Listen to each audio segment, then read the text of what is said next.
And we have Jeff Epstein here on the regular chat saying, "It was the best investment I ever made, Jeff." Yes, Jeffrey, I'm trying to honor your money the best I can. Well, pedophilia is a very different case. There are evolutionary justifications for pedophilia.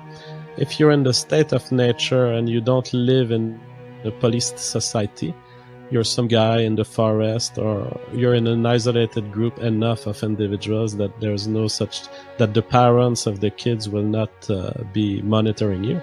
I mean, there's lots of people in our evolutionary history that have found themselves being children and going around nature because their two parents were dead and there were no one to care for them. And so there is an evolutionary justification to say, hey, I'm going to take this children in my house, and eventually she's going to become reproductive.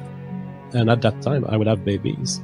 So pedophilia is probably a default mode of reproduction for a large part of our evolutionary history.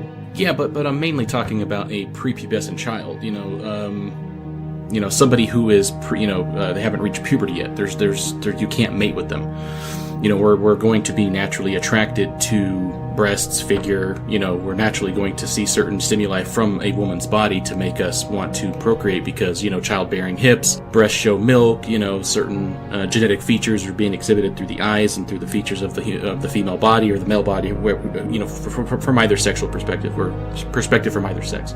But yeah, when it comes to a prepubescent child, there is no genetic benefit. There's no, it's a deviation, a major deviation from the sexual norm. Therefore, not, I don't see how it would be genetically viable. But evolution doesn't keep you from masturbating on a child that's not yet reproductive. To the contrary, why not take the child in your own? Habituate them to sex so that when they reach 14 years old, they will be pregnant. This is not a justification for pedophilia. It's a factual reality that starting a child at 7 years old who has lost his parent, and you're in a jungle surviving, and you feed that child until she's 14 years old, this seems like an evolutionary function